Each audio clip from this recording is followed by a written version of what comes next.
Okay, welcome back, everybody. We are here in the Week 4 recap. We are a little later than most weeks, but we're going to jump right on in. This week, for our special guest, we do have the Booty Man himself. Give me the booty, I want the booty, back up the booty, I need the booty, I like the Arthur, booty. how are you? Golden pickle. How's it going, man? Man, it's Saturday. Nothing could be better. Yeah. So we're going to obviously just address the elephant in the room right off the bat. That stat correction, man. That was bullshit. I mean, don't get me wrong. I didn't deserve the win. It truly should have went to Sean because my team underperformed to high hell. But now we even lost the comical effect of losing by .02. And it was even after he commented on it. He was like, "Oh, if only," and then it happens. Exactly. He just needed one catch. Mm-hmm. But yeah, the only thing that was a little aggravating is, I mean, don't get me wrong, I might be wrong about what I saw, but I'm pretty sure I was still 3-1 after waivers were processed. That was my frustration because it would have changed how I picked because I was definitely one of the lower scoring teams that week and didn't even attempt to look at other players. I knew they would be taken from me. Yeah, that was the sad part on that one, but it does look like you are still sitting right at about 5th with that 2-2 record because you have been scoring points this year. Yeah, it's been oddly consistent, except for Sean and I's game. Yeah.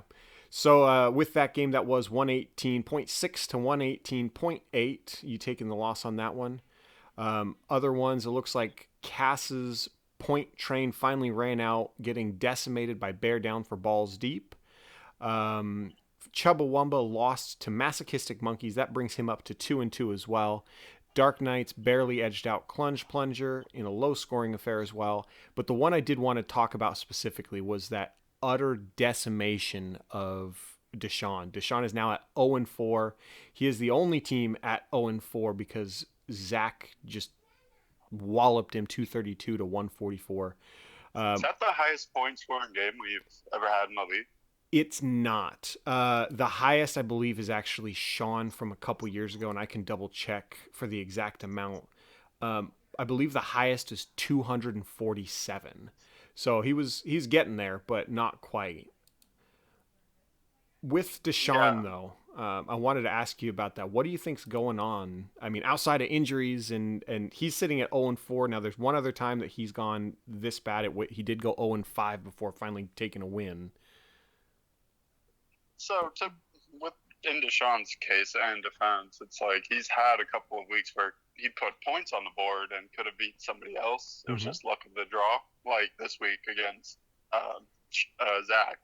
Mm-hmm. It's like if he would have played me or Sean, he would have finally got a victory. But it goes back to the luck of the draw because, don't get me wrong, 144 is not amazing, but it's a good middle ground for most of the games that went on.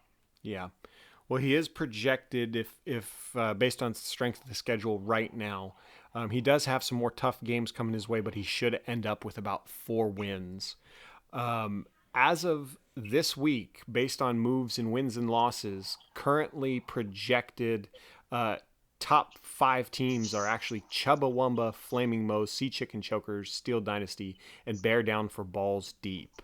Outside of the Chubbawamba one, which I do not believe will happen, is there really any surprise there with the Flaming Moe's, Sea Chicken Chokers, Dynasty, and Tanner being in the top 5 at the end of the season?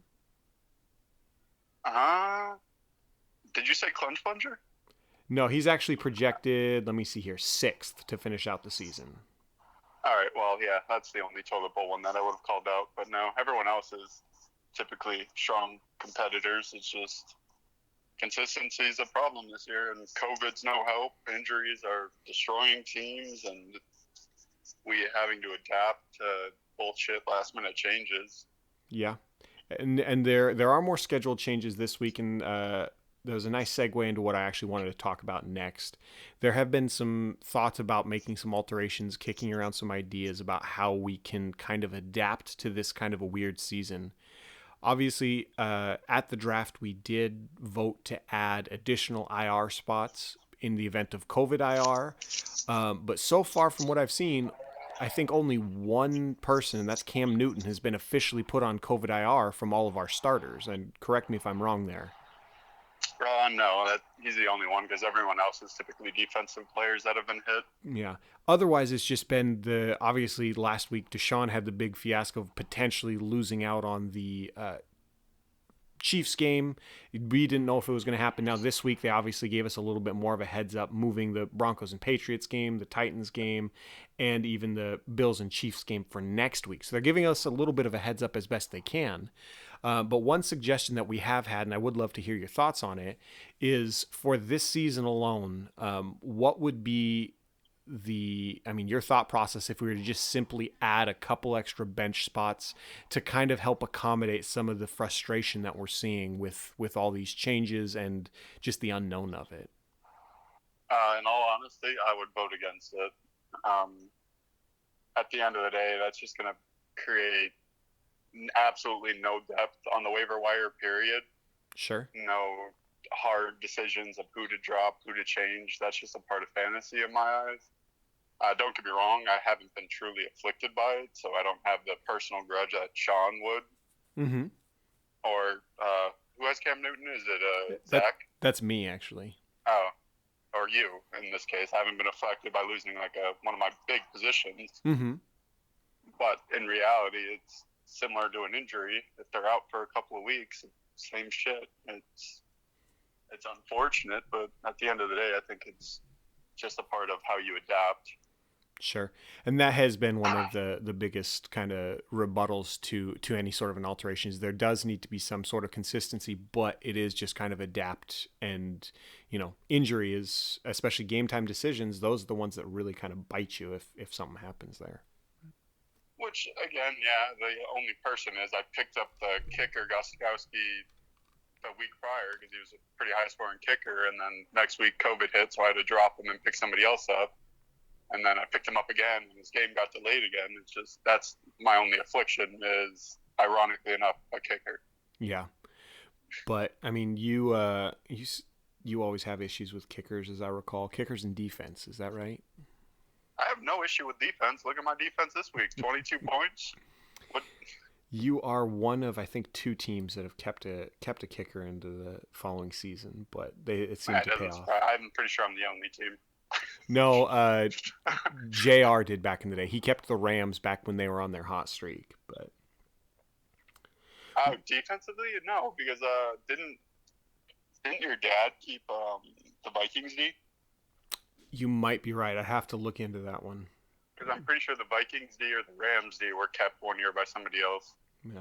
Or Seahawks, one of the 3. You might be right. Sounds like that's something I got to read into. Because defensively, I don't think I'm the only one that's kept one. Yeah. Kicker-wise, yeah.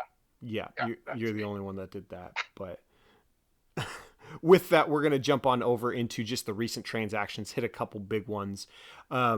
There is a lot of churning on the waiver wire this year. I know you mentioned it, and it's one of those that we do kind of like. Last I checked, Clunge Plunger has really been churning it up, trying to get what they can, but it's been most of us just trying to get in where we can. One that did stand out to me was obviously, I'm not sure how it's going to pan out, but James White by Chubbawamba. I did just see that Steel Dynasty obviously grabbed John Brown. Last I had seen, he was injured though, so I'm not sure how that one's going to really work for him. We'll see. But one of the ones that I know I mentioned it before, is defense keeps getting churned over this season. Why do you think that is? Is that just because of the COVID scares, or is it because everybody's actually finally streaming those? I'm pretty sure most are just streaming it.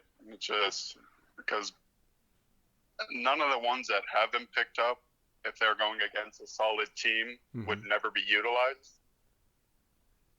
But in this case, it's, again, people are streaming it. They're going with whoever's on a hot streak versus who they're going against. Yeah. Well, I see you picked up, you dropped Freeman, you picked up Crowder. It's just because, yeah, I did. I needed more depth. Yeah. And I'm like we talked about prior to jumping on the call, I'm riding too many teams too hard. Like, once Seattle's luck wears out, and I'm not going to get that 20-20 split between Carson and Metcalf. it's going to hurt. And Well, I also have Higbee and Henderson, same thing. I'm just riding teams too hard, and I'm open for trades. Just granted, nobody likes trading. it's because I feel like everybody doesn't want to. Wait, hold up. You have 3 Rams. You have the Rams defense on your bench as well. Well, defensively, I consider defenses their own Yeah. game.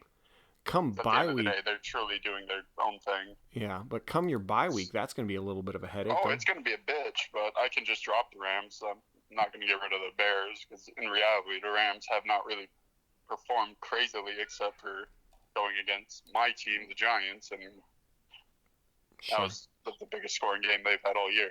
Sure.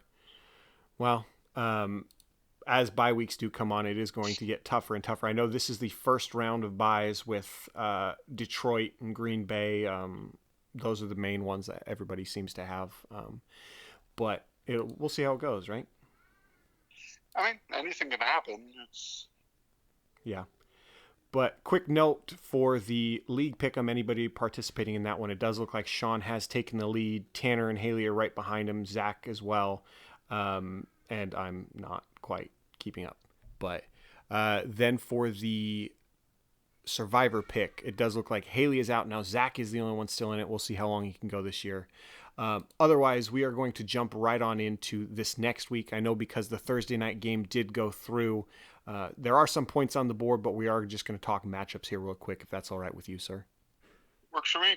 Okay. First up, we do have Flaming Moe's versus Steel Dynasty. Because of that solid game from Allen Robinson, it does look like it'll be a little closer than originally projected. Next up, we do have Solenya versus Bear Down for Balls Deep. Tanner might take another loss this week, especially, like I said, that Thursday night game happened, and your defense kind of came up on Showing up like it always does. Yeah. But yeah, I text Tanner because I didn't pay attention really this week. I didn't even know I was versing him. And then we were talking about fantasy for a bit, and he actually picked me to beat him this week. Yeah. Pick him. That's funny. Well, it looks like you might, so we'll see how that one goes. Next up, we do have Chubbawamba looking to add another L to Boomer Busters, but it hopefully should be a close one for him. Masochistic Monkeys and Clunge Plunger, and I'll bring up that game in a second, but before I do, Dark Knights is going up against Sea Chicken Chokers. I imagine I will take a loss in that one too. But Masochistic Monkeys and Clunge Plunger looks to be pretty close, and he was texting me in regards to the points because he did have questions in regards to how Ronald Jones could jump from 9 points all of a sudden up to 20 points. And I just wanted to bring it up here real quick. It's because the bonuses.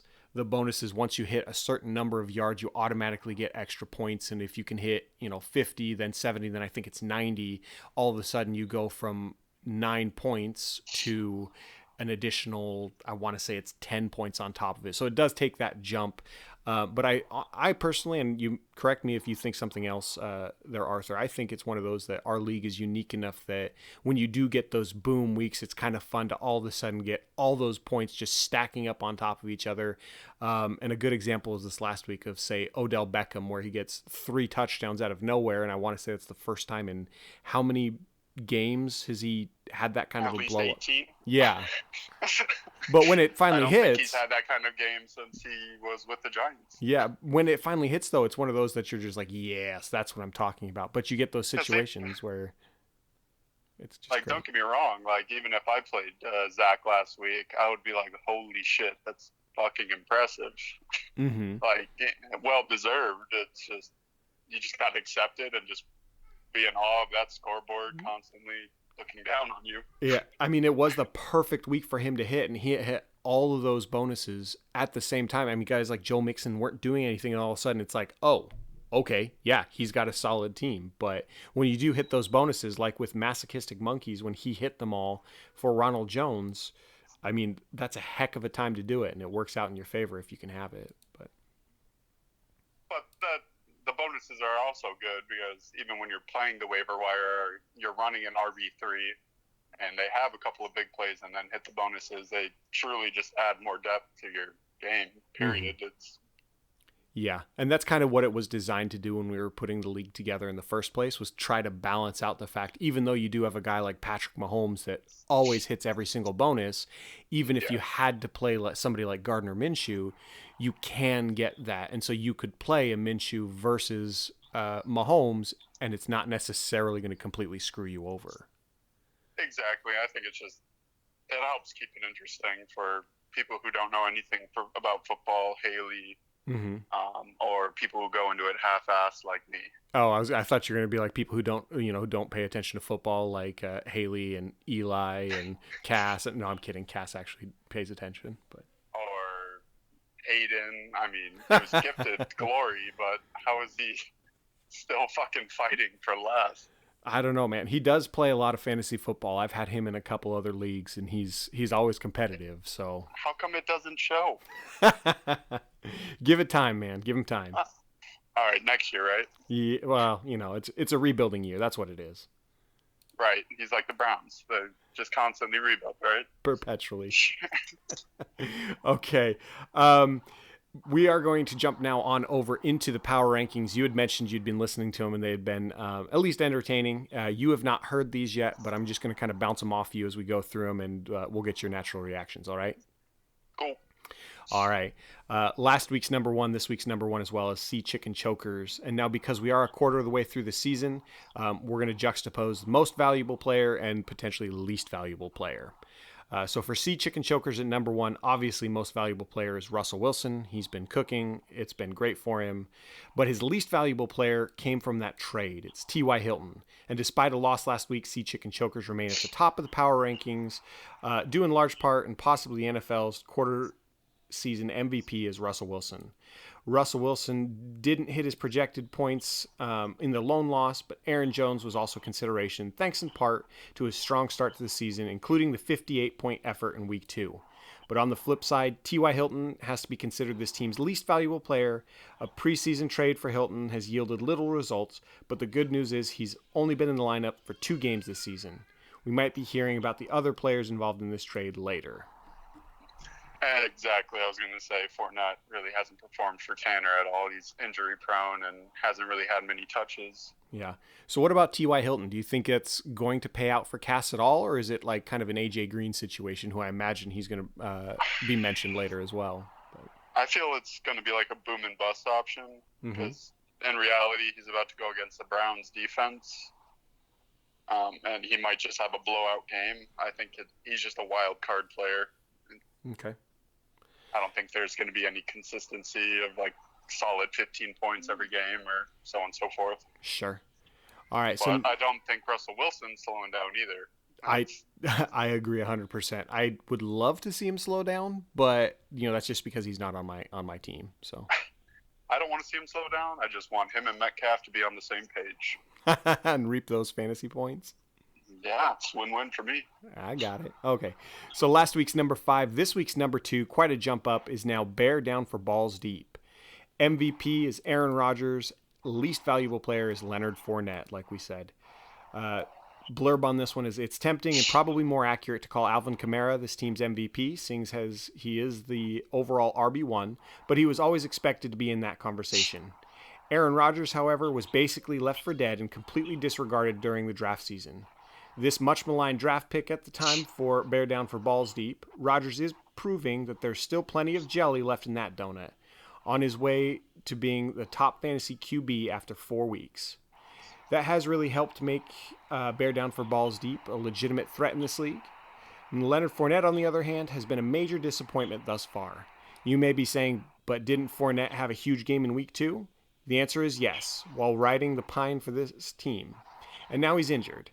That preseason trade with Sea Chicken Chokers is the exact definition of the famous saying, one man's trash is another man's trash. We might be hearing more about the other side of that trade later on. I think we already did, but I thought we already talked about it. Yeah, we did. But yeah, that's kind of like, because I had Fournette and he's always been injury prone, but when he's healthy, he's active and he gets you points. But sure, the problem is consistency. That's why it wasn't a hard decision for me to let him go. Yeah, that makes sense. Do you think that it's a good spot for Bear Down for Balls Deep, being up at power ranking number 2? Power ranking number 2, but actual points, he's not number 2. Yeah. What is as of now for points for? Let me see. It goes Cass at 678, Mhm. Flaming Moe's at 662, Solenya at 655, Bear Down for Balls Deep 648, Masochistic Monkeys at 636, Oh, Shovel dang. One Bus 613, Steel Dynasty 603, Clunge Plunger 590, Jake at 560, and Boomer Busters at 557. Really, it is all that strength of schedule has been playing a lot into it. But I mean, if you look on the other side of that too, points against, some of the easier schedules is, I mean, does Tanner have? It looks like Tanner's had the second easiest schedule. You've had the easiest schedule. I have, but gotten super lucky. And if you look at Deshaun's, that is a monstrous points against. That is a lot of it was this last week when Flaming Moe's just demolished him, but he has had a rough go of it. But okay, we're going to move on. Now, last week's number 4. This week's number 3 is the Dark Knights. Most valuable player is Baltimore's defense, and the least valuable player, like we guessed, is A.J. Green. Injuries and a touchdown vulturing QB for the Cowboys have all but neutered the Dark Knights' top 3 running backs, and inconsistency has plagued its wide receiver core. Therefore, the most reliable position on the Dark Knights has been the Ravens' defense. Until week 4, Baltimore's defense has greatly outproduced its weekly projections. It may be a little sad that the defense is the team's most consistent producer, yet they are 3-1 at the quarter season mark. Maybe the only thing sadder than that is the rapid decline of the once superstar receiver, A.J. Green. He's been rendered completely ineffective so far this season, and it's hard to see things getting better for the 32-year-old receiver. As long as he's wallowing away on the Dark Knights bench, he won't be hurting the team. You also have Higgins, too. I do have Higgins. He was a waiver pickup a little while back, but He hasn't been performing really either. he did okay. Contributed to that. He's had a couple of, like close to 20-point games, but yeah, nothing crazy. But, ooh, look at this. Last week's number 2, this week's number 4 is Solenya. Most valuable player. No? Fifth. I thought I was 5th. No, you were second last week. You were 4th this week. So Josh Allen is your most valuable. Cortland Sutton is your least valuable. Defeat was snatched from the jaws of victory last week for Solenya. What looked like a .02 win over Steel Dynasty turned into a loss due to a late stat correction. Tough luck. A better performance from their quarter season MVP, Josh Allen, would have helped seal the victory, but unfortunately he turned in his worst performance of the young season. While he hit his projection nearly spot on, it's nothing like the output he's been giving all year. Still, Allen is a top 3 fantasy QB and is helping carry the surprising team during their fast early season start. It may be a little bit of a low blow to call a player who tore his ACL in week 2 the least valuable player of this team, but let's call a spade a spade. Cortland Sutton missed the opening game of this season, then went down the following week with a season-ending injury. Not something you want from one of your 6 keepers. So for now, confounding early season victories have stopped, but rest assured, there will be plenty more to come for Solenya. Yeah, sounds about right. Yeah? All right. Then we're going to jump right on into last week's number 7. This week's number 5 is Flaming Moe's, with most valuable is Dalvin Cook, least valuable Michael Thomas. After posting the highest scoring output this year, it's hard to believe how much this team has underperformed throughout the first 3 weeks of the season. With Lamar Jackson not living up to his unrealistic expectations, the easy call for Flaming Moe's MVP is Dalvin Cook. He's a top 3 running back and has hit or outperformed his projections thus far. The same can't be said for Michael Thomas. Granted, he missed the last 3 weeks with an ankle injury, but even the one game he played was a major disappointment and contributed to a week 1 loss for the Moes. When Thomas makes his return, this team will look to assert itself into a championship picture once again, assuming it can avoid the stinkers that they've laid in the early going. Yeah, the hardest thing about Thomas is if Bree's not on fire, Thomas is not on fire. So How much of that is a Unless there's, correlation though? If Breeze, I mean, if Thomas is there, then does Breeze start on fire, or how does that work? I mean, once you get somebody you're in sync with back, it might help the production points. But in reality, look at what Rogers has done. He's gone through pretty much the full roster, anything but a lineman to throw to. Mm-hmm. So, and he's still producing. So Yeah. it really begs the question, does it matter off of consistency or having somebody you're in sync with? I think it helps, but in reality, if it's a solid player, they will produce regardless. So before we jump into number 6 here, are you saying that Aaron Rodgers is a better quarterback than Drew Brees? I hate the Packers, but in reality, Rodgers is consistent. Even when he has down years, he still puts up points. Mm-hmm. I think this is the first year that Breeze hasn't, so I would still give it to Breeze. Okay. It's just kind of hard to compare. I mean, it's not, but I'm just not prepared enough. Okay. So last week's number 3, this week's number 6 is Clunge Plunger. Most valuable player is Kyler Murray. Least valuable player is Kenyon Drake. This team is a hard one to figure out. One week they look like a championship contender. The next week they're struggling to break 100 points. For fantasy purposes, Kyler Murray has been Clunge Plunger's quarter season MVP, despite his real life inconsistencies. Clunge Plunger has been able to make some great waiver wire pickups, such as Mike Davis and James Robinson, but they haven't been on the roster long enough to be considered for MVP. Oddly enough, Kyler Murray's teammate on the Arizona Cardinals, Kenyon Drake, is Clunge Plunger's least valuable player. Burdened with high expectations, Drake has woefully underdelivered and has definitely not lived up to his preseason billing. It's going to take a pretty big plunger to unclog Drake from the depths of the toilet from which his play has been residing. Wow. Yeah, it goes the same for the team. Yeah, really it does. But last week, I'm surprised you didn't make Tyreek Hill as least valuable, because in a way he's had the same consistency issues. Yeah. As Drake has. Sure. I mean, but I feel like one of those. It's like if you're looking at like least value, it's like hasn't Tyreek hit a little bit though? No, he hasn't had a. Oh, he had one game in week 2 above 20, but beyond that, it's really wasn't anything insane. And I would expect more out of a Hill than I would a Drake. Yeah, but I mean, especially on that kind of an offense, though, if you're sitting at 12 to 15 points consistently, while it's not ideal, I mean, you have that consistency that you need. Whereas if you get somebody like Kenyon Drake and you're expecting the number 1 running back for a team, that I don't know, I feel like you're hoping for some kind of consistency in that. So that's why a least valuable player would be more Gotcha. Drake in my. But I didn't write these. I don't write the power rankings. That's anonymously submitted. So. You keep saying that shit. Yeah, it's not me, man. I'm not writing these. I agree with some of them. I don't agree with some of them. Like, I don't know how I'm still so high. Like, my team is straight trash. Who the fuck is writing it? You can take your guess. I'm not going to say, but so far, I mean. My guess is they're not relevant in the league anymore, so it's got to be Kurt. He still wants to be slightly involved, even though he decided to opt out like a little bitch. Yeah. Well, I cannot give away who it is, but people have taken their guesses, and at the end of the season, we'll see how it goes. But I do like getting the reactions from people as they hear, I feel like it's going to be like the most underwhelming thing, or it's going to be like Haley. It's like, oh, wow, she actually paid attention this year. Yeah, she ain't that clever, man. Come on. Yeah, that's why I already wrote her off. And not even an option.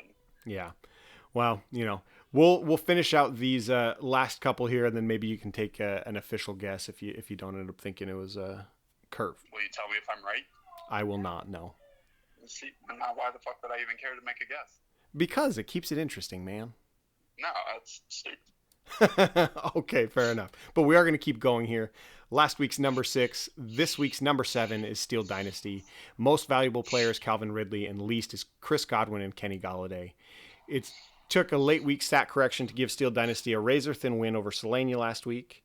And it's hard to believe considering the team's early MVP. Calvin Ridley was held without a catch and put up a goose egg.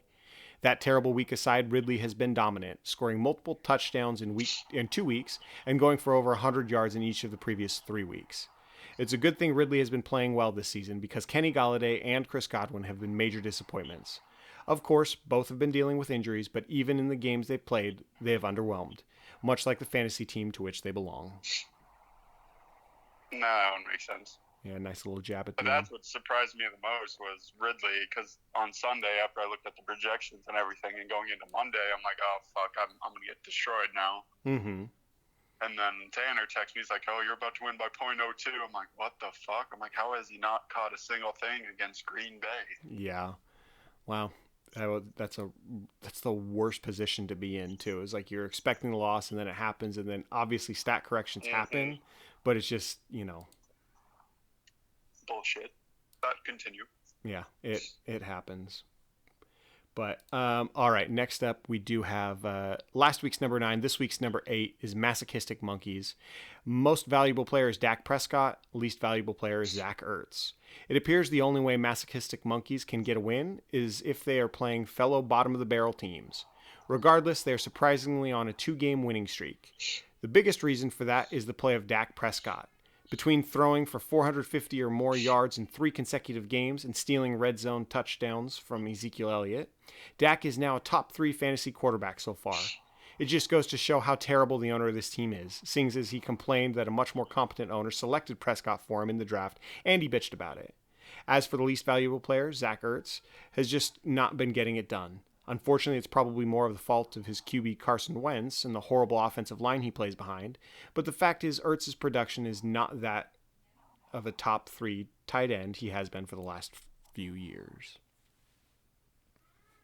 I don't think really any tight ends have performed like exceptionally well, except for obviously the top 2. Yeah, outside of Kelsey, and I mean, Kittle was down for a little bit, but when he came back, he did just kind of boom. Well, Kittle was just like a more monstrous Gronk. Yeah, I think that's probably a fair comparison. Because in a way, they have the same build, same style of play. It's like, I might not be able to juke you, but I will truck your ass over. Like 8 dudes and just knock them down. Like the one where he had a face mask and he was still dragging the guy with him as he was holding on for dear life. Only way they were able to bring him down. Dang. So if you were to guess who the top 4 tight ends on the season are, who do you think they are? Kelsey, Kittle,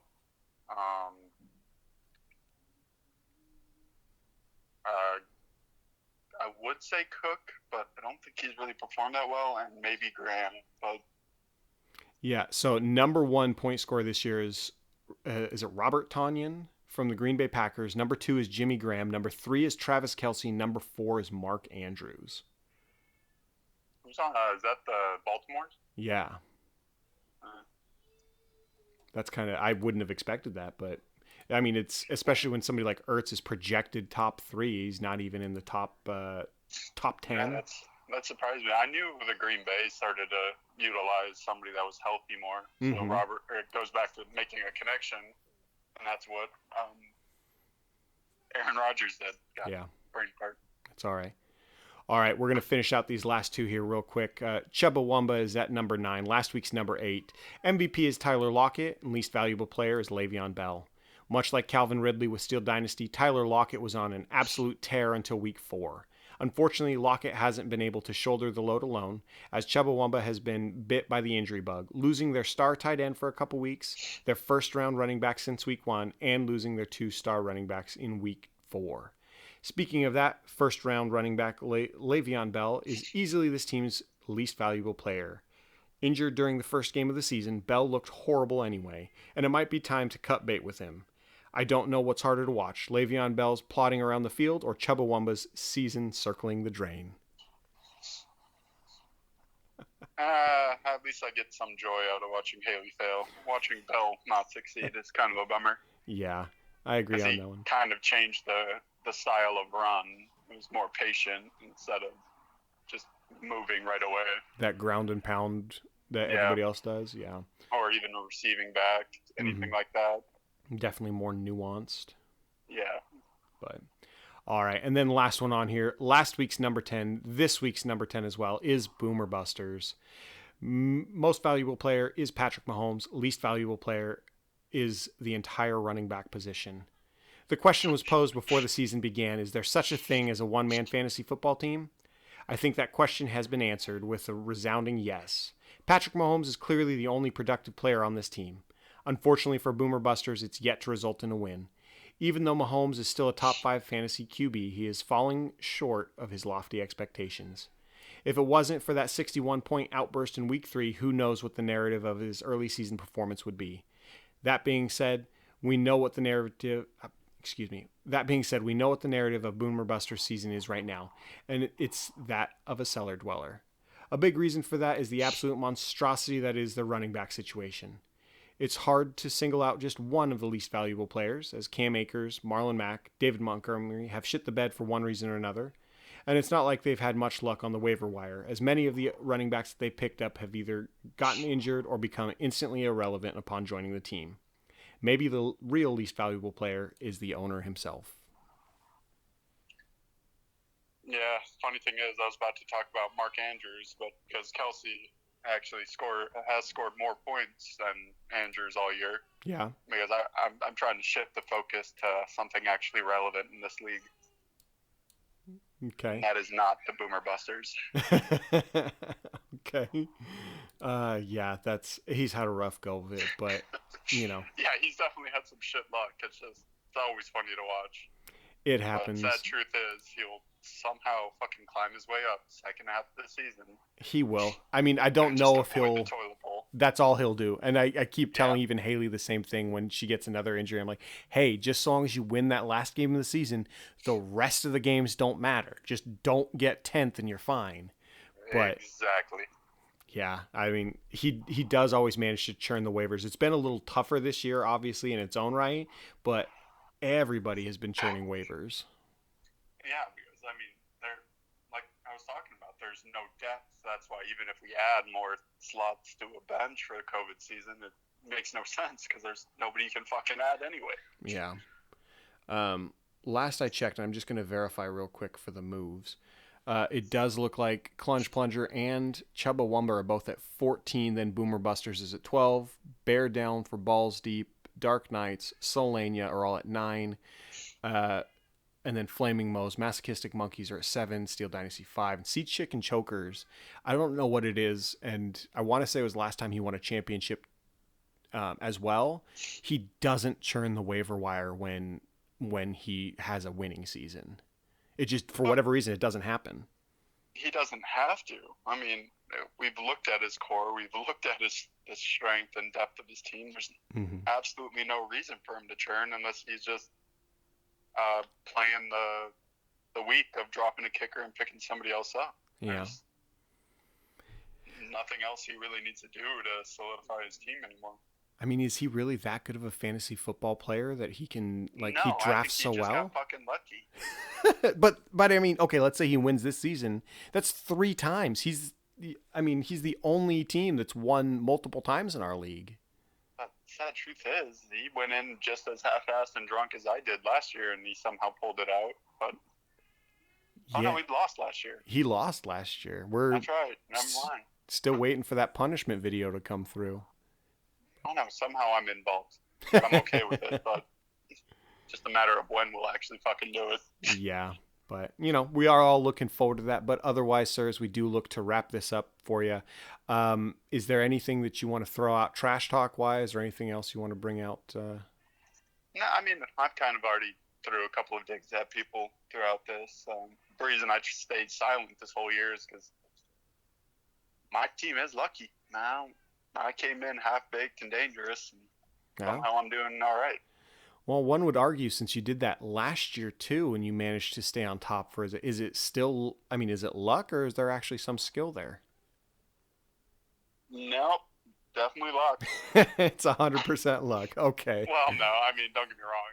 I pay attention once the season actually starts, but going into it, it's half-baked and dangerous. Yeah. Not to give away all your secrets, but I am going to ask, is there anything that you do outside of watching games? Or, I mean, do you frequent a lot of articles and read a bunch or podcasts, or what do you do?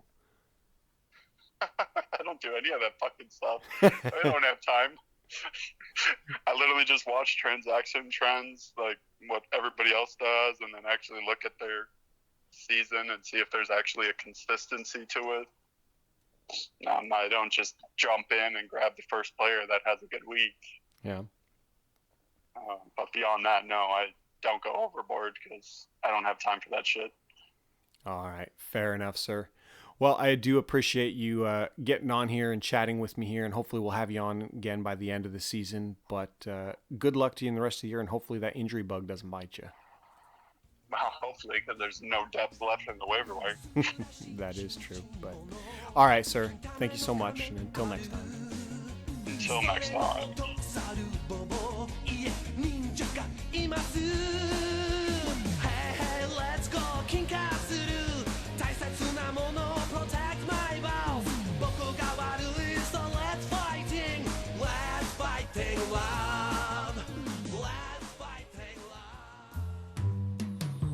'Let's face the facts about me and you, a love unspecified. Though I'm proud to call you Chocolate Bear, the crowd will always talk and stare. I feel exactly those feelings too, and that's why I keep them inside. 'Cause this bear can't bear the world's disdain, and sometimes it's easier to hide and explain our guy love. That's all it is. Guy love, he's mine, I'm his. There's nothing gay about it in our eyes. You ask me about this thing we share, and he tenderly replies, it's guy love between two guys. We're closer than the average man and wife. That's why our matching bracelets say Turk and JD. You know I'll stick by you for the rest of my life. You're the only man who's ever been inside of me. Whoa, I just took out his appendix. There's no need to clarify. Oh no. Just let it grow more and more each day. It's like I married my best friend, but in a totally manly way. Let's go! It's guy love, don't compromise the feeling of some other guy holding up your heart into the sky. I'll be there to care through all the lows. I'll be there to share the highs.